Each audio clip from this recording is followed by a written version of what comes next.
slide into the patient's regular day that aren't obtrusive to them, and they don't need to remember, oh, I have to go onto the app and enter my weight now. That is everything we rely on for human memory is a potential for a sliding back. And so if we can make it easy and we can make it unobtrusive and we can make it something that the patient sees value for, right?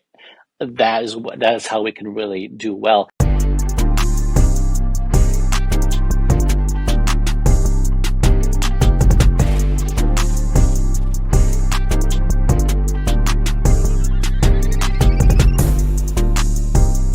So, Dr. Smith, you had touched upon when a person who has pre-diabetes and then suddenly the onset of type 2 diabetes happens, there is this window of opportunity where the action can be, very vigorous. So we have this golden opportunity to take action, and there's a lot of, emotional draining that happens once type 2 diabetes happens. There's a lot of physical uh, physically it becomes more of a sickness once type 2 diabetes happens, and people get drained in terms of their energy levels. There's a high risk of infection, and financially again, their copays start to increase. So what is it that we can do in that period to help with this so-called diabetes reversal, and what would be the next steps that you would advise in that regards?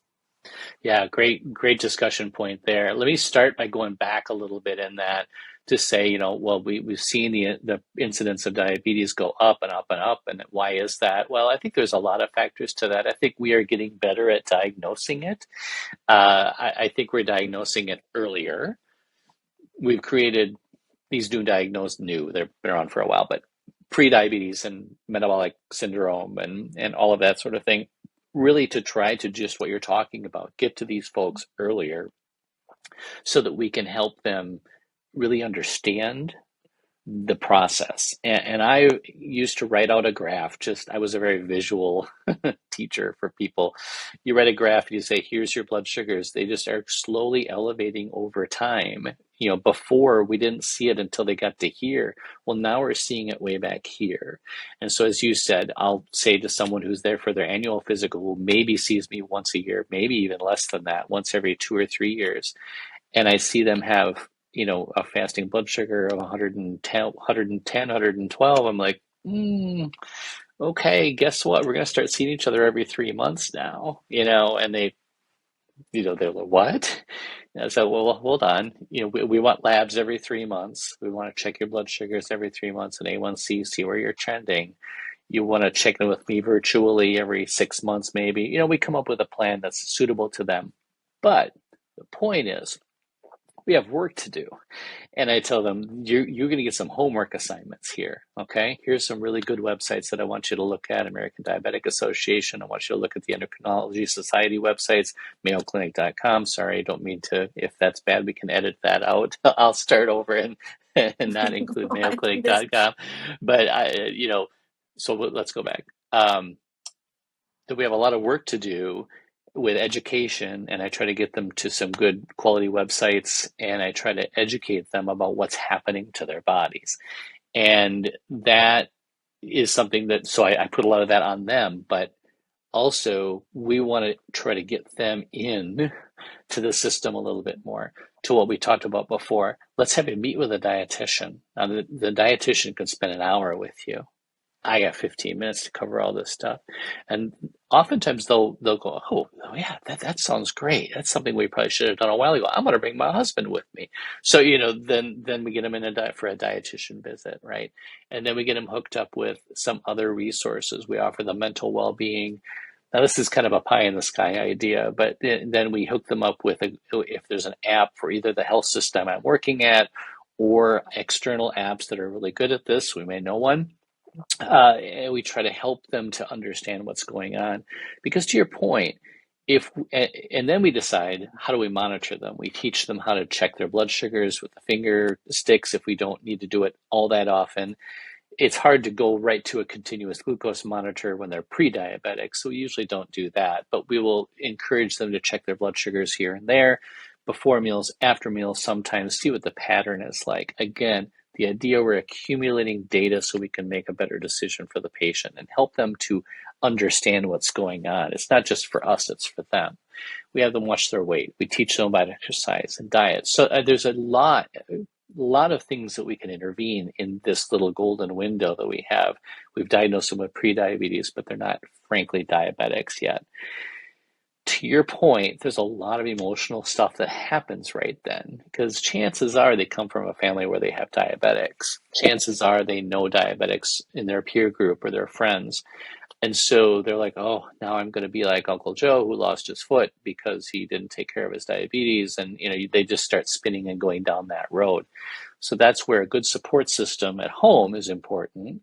But if they don't have that at home, or even on top of that, we can offer them mental resources, mental health resources, and help them to try to process this, go through the stages of grieving. Because if you're diagnosed with a chronic disease, you have to go through those, denial, anger, bargaining, depression, acceptance, to get to a spot where, okay, I have diabetes now, and now I need to learn how to deal with it.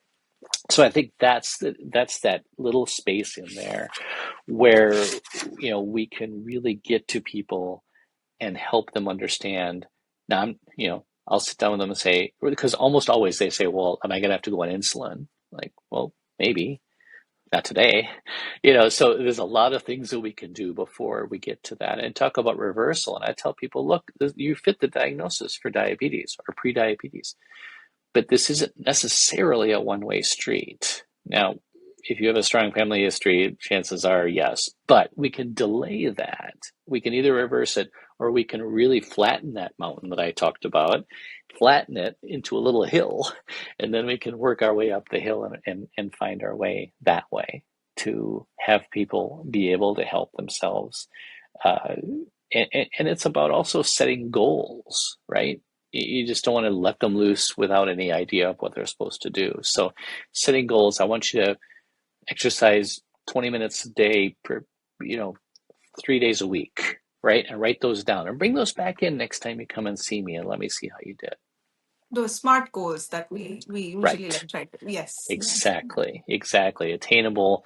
Yeah, I'm not going to come up with all the acronyms right now, but yeah, there you set them. There's actually metrics around them. There's numbers set to them, not just, oh, try to exercise more. That doesn't work. You have to give them numbers and something to aim for. Right, right. And you touched upon the continuous glucose monitoring sensor. So early on in the disease onset, even for those people who have pre-diabetes. So yes, we do have studies now showing that continuous glucose monitoring sensor is, one of the behavioral modification strategies that is going to Right. help even people who have pre-diabetes with, going back in time and maybe reversing this insulin resistance that is going on in their body. What is your take on it? Because there are a lot of Yeah. people, even without pre-diabetes, just going for CGMs. So I mean, when is it that that line that we need to define, but also like how is it that is going to help us? Yeah. Great question. For me, I would always try to tailor that to my patient. There are some patients who just aren't going to wear those things all the time. And, you know, I'll be a little prejudicial here. It's older men, right? A lot of times that they're like, I don't need that. I don't want that. I think as, now even folks middle age, my age, are so much more tech savvy. And then especially with the millennials and the Gen Zs coming in now, they're all about that, right? They live on their phones. They want to see this kind of thing. And so if they're really motivated and really interested, I will start a CGM early. Sometimes it's a bit of an insurance battle, as you know very well, but a lot of times we can, get that covered for them. And if we can, then it's wonderful. And then they're on their phones all the time and they get, bing, there's an alert. Uh-oh, your blood sugar is a little too high, right? What are you going to do about that? Or at least identify patterns. Oh man, and when I went to, Olive Garden, man, that really shot my blood sugar up, So learning from experience and how that affects your blood sugar is all part of the acceptance part of the diagnosis. Accepting, here's what I am now and here's what I have to do. And sometimes it's harder than others, but I think using a CGM can really be helpful. Now, if you have even better, if you have a CGM that hooks into an app on your phone that can do a couple of things. Your app can maybe talk to your doctor's EHR system, electronic health record system, or it gives you alerts, or it compiles the data and shows you trends. Those apps can be really, really helpful to do that. And then on top of that, say, I notice a pattern that your blood sugars are always a little high about 6 p.m. Why do you think that is? Or maybe that's something you bring to your provider. Those kind of pattern recognitions. And then we get into the world of AI and all the AI tools that we can use to really analyze the data. We keep talking about we want a lot of data. Well, then what do we do with it? The doctors don't have time to, wade through piles and piles of numbers. We need some way to, in collaboration with these technology companies and others, how can we use AI in a smart way to help us, compile the data so that we can make really good medical decisions for these folks? Right. You touched upon just now that you talked about, like, middle-aged men having this reluctance in Right. facing the CGM and using technology. But also there's a cultural aspect to, the Absolutely. care provider being different, and the cultural acceptance of the disease itself is there. So what are your thoughts on those?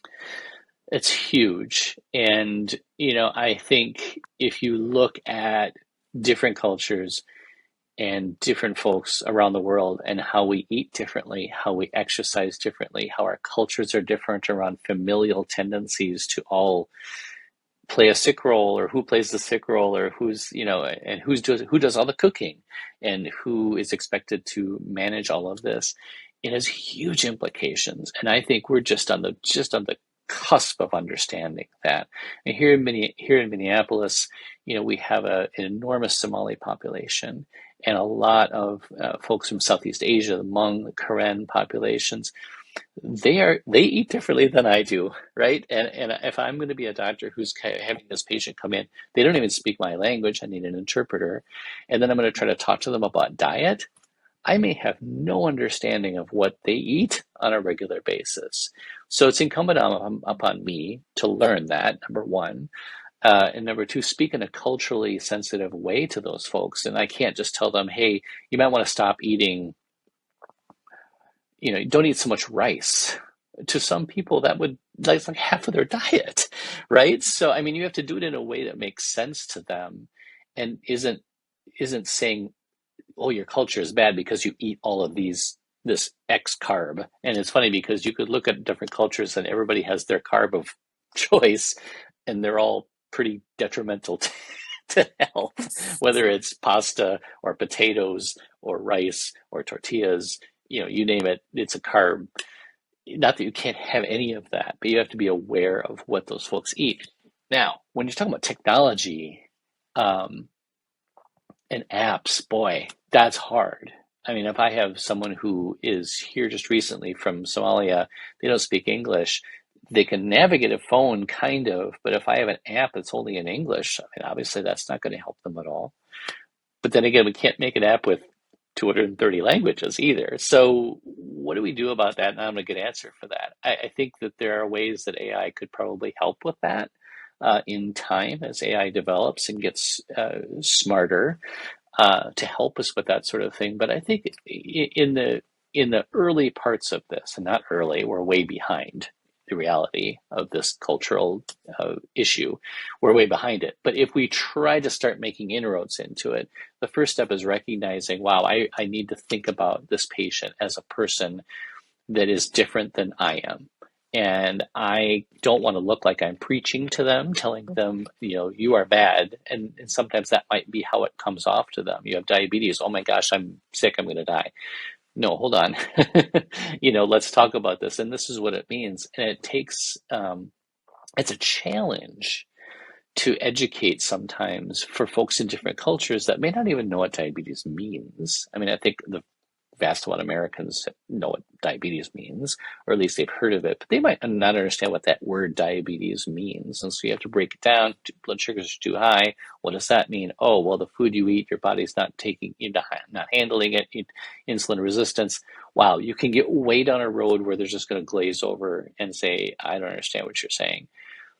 The right translator in there, and what we had at one of the clinics I used to work at, we had folks that that were from the community working at our clinic. And boy, that was great because then they could talk to them like they're their neighbors, not like someone who looks like me.